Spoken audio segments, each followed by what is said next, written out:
President Herbert, Chancellor Gross-Lewis, the candidates are assembled. We may now proceed with these commencement exercises.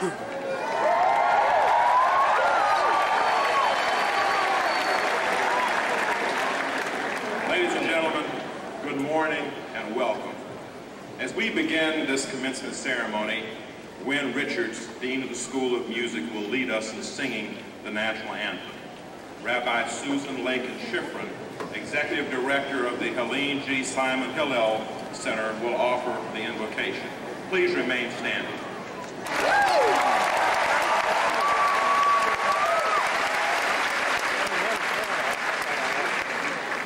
We are especially pleased to acknowledge the parents, wives, husbands, relatives, and friends who have helped to make this day of achievement possible for our candidates.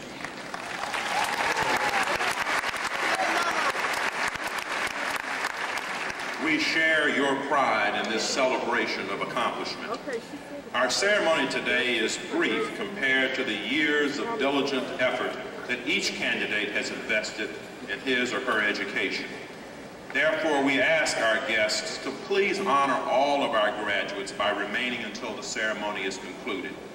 Seated on the platform are officers of the university and other special guests. We are pleased they have joined us for this occasion as well. You will find their names listed in your program. We are particularly pleased to have the trustees of Indiana University with us today.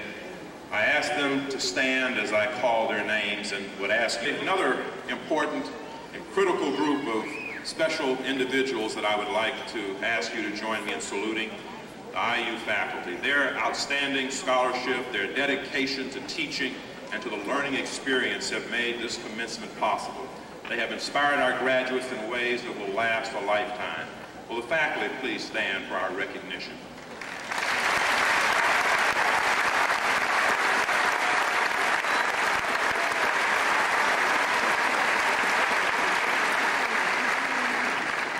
And finally, I ask our graduates to look around you and members of your families and friends.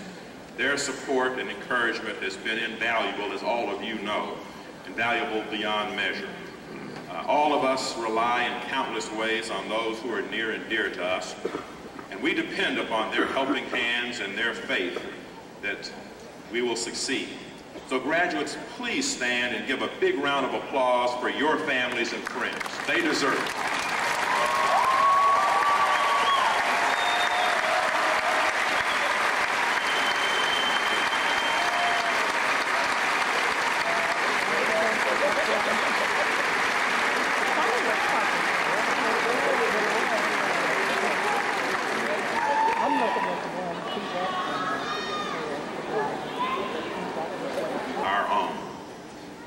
University alumna. She graduated in 1957 with Phi Beta Kappa honors in social work. It was while she was at IU that she met a law student whose name was Frank O'Bannon on a blind date. For the next 46 years, the two were active partners, devoting much of their lives to the Hoosier State. When Frank became governor, Mrs. O'Bannon served as one of his most important advisors, leaving a significant mark as a public servant in her own right. As First Lady, she launched many initiatives designed to engage citizens in strengthening their communities, preserving their heritage, and embracing change. She worked tirelessly on behalf of the arts, environmental education, and the disabled. She also led ambassadorial missions to South Africa and Russia, working alongside residents of impoverished villages. She is, as one observer noted, as comfortable among heads of state as she is with the world's most needy. As Chancellor in our IUPUI campus, Ms. O'Bannon has set a new standard for public service. With poise, sincerity, and warmth, she used the visibility that came with her husband's elected office to put in motion changes for the betterment of all. Quite simply, she has made a difference in the lives of hundreds of thousands of Hoosiers, Americans, and citizens around the world. it is fitting that on a day devoted to recognizing individual achievement, that she has chosen to share her own rich treasure of experiences gained during a lifetime of public service. Ladies and gentlemen, members of the graduating class, it is an honor and a pleasure to introduce our commencement speaker, the former First Lady of the state of Indiana, Mrs. Judy O'Bannon.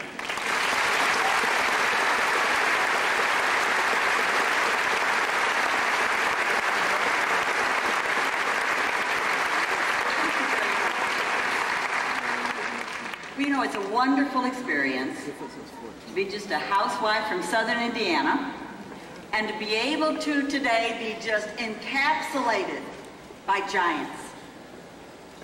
Giants of body and of mind and of spirit. That's what you are, you know.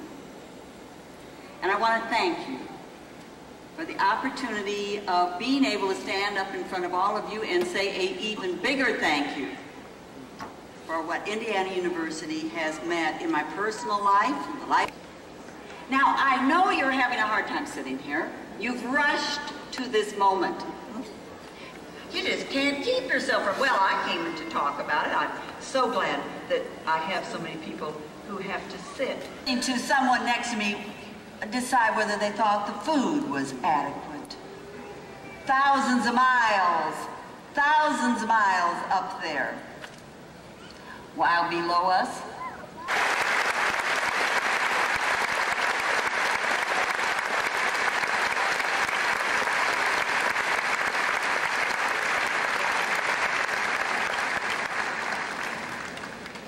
Thank you very much, Ms. O'Bannon, for those very inspiring and insightful words.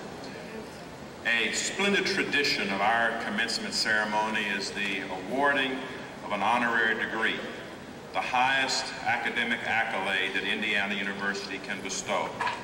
This morning we honor such an outstanding individual. You will find a brief biography of the recipient in your program. I now ask Trustee Frederick Eichhorn to escort our honorary degree candidate to the podium. Grand Marshal Rebecca Porter and Platform Marshal Robin Gress will assist in the hooding of the candidate.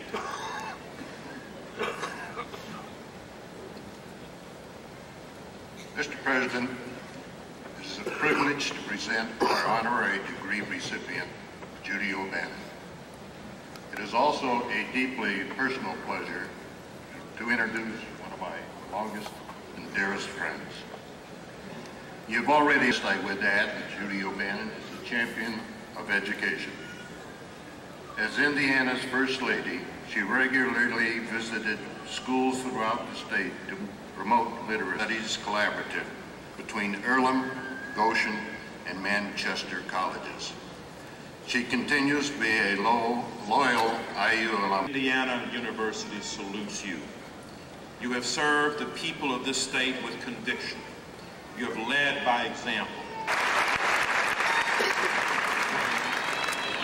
Trustee Eichhorn, inscribed upon this scroll are the names of every member of the graduating class of 2004. I request that each name be formally added to the list of alumni of Indiana University. We look forward to joining IU's extended family and ask the alumni to direct our service toward the university in the future. Thank you, Maggie. Chairman Rush, the trustees of Indiana University are proud to present to you these graduates for admission into the IU Alumni Association. They join the 456,000 living IU graduates who reside in all 50 states and in more than 140 countries around the world. We know that those graduating here today will continue to enhance the worldwide reputation of IU and bring distinction and honor to our alma mater.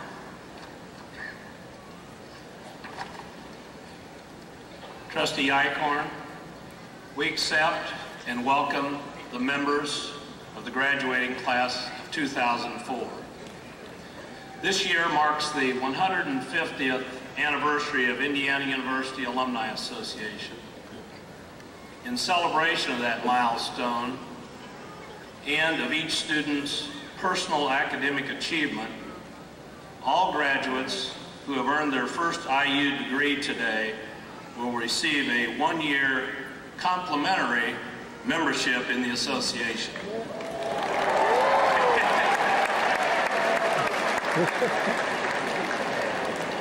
Class of 2004, we are confident that you will enrich our lives.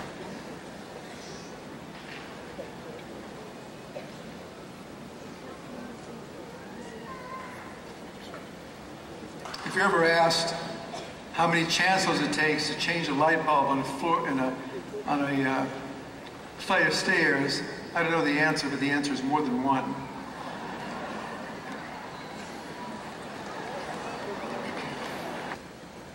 I invite your attention to the fact that some candidates have been awarded honors and general scholarships by vote of the faculty. Those students are wearing distinguishing cords on their shoulders, and their names are also listed in the program. The university holds all of its graduates in great esteem, but it takes an added measure of pride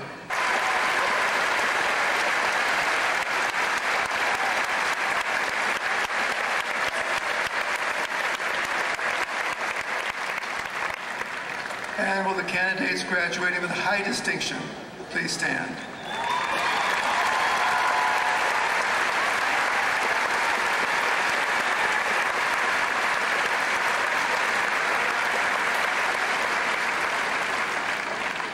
And will the candidates graduating with highest distinction please stand?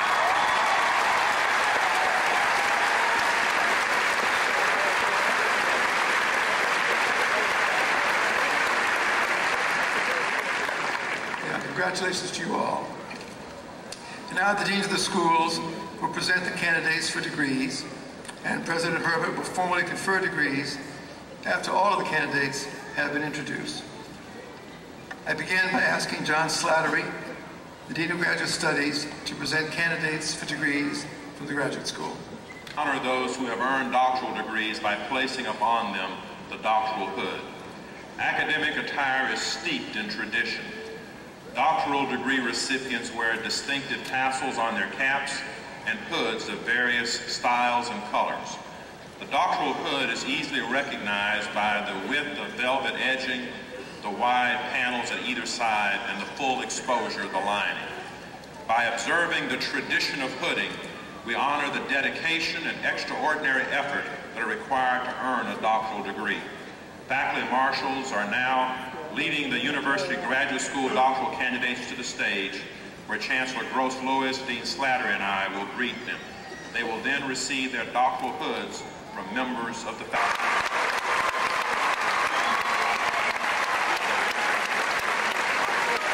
Mr. President, these candidates, meeting all requirements for the degrees indicated, are recommended by the faculty for the conferral of these degrees. Congratulations. You may be seated.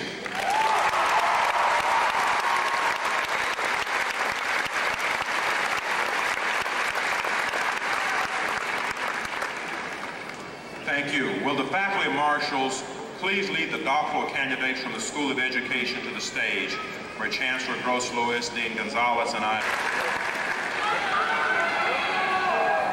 Next, I call on Laura Robel, Dean of the School of Law, to present candidates for degrees.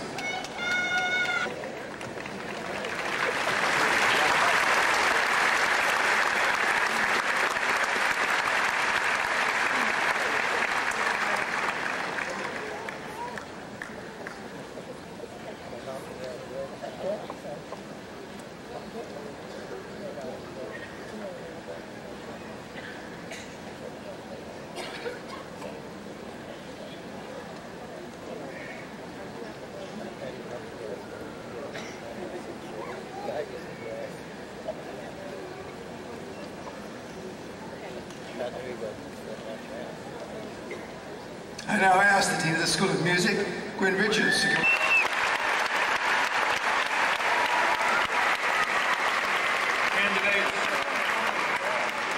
Candidates, by virtue of the authority invested in me by the trustees of Indiana University, I am privileged to to confer upon each of you the degrees recommended by the faculty with all the rights and responsibilities pertaining thereto.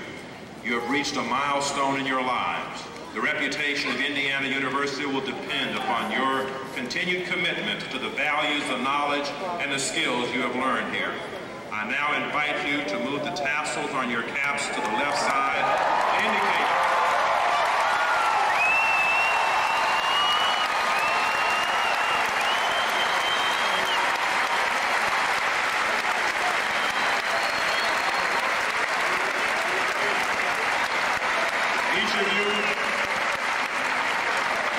each of you is now officially a graduate of Indiana University. Congratulations.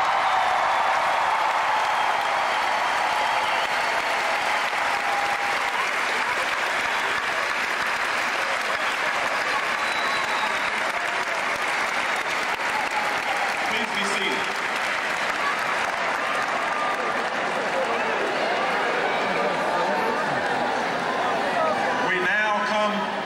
We now come to the close of this significant occasion.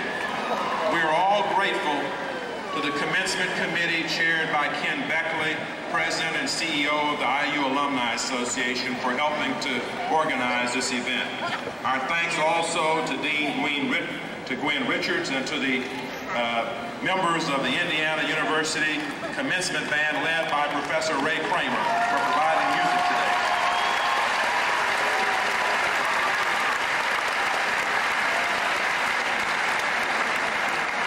Thank you very much for a job well done.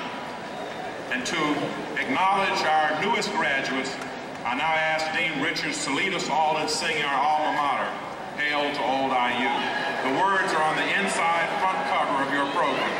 After the alma mater, please remain seated until the platform party and the faculty have left the commencement area. Now, please stand for our alma mater.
Tommy pissed himself.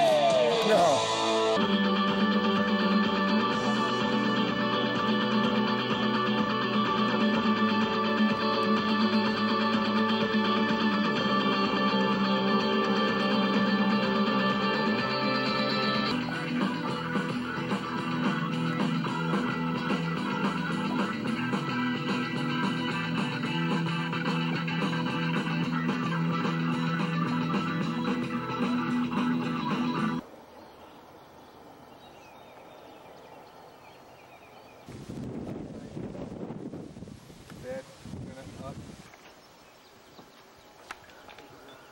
like do this.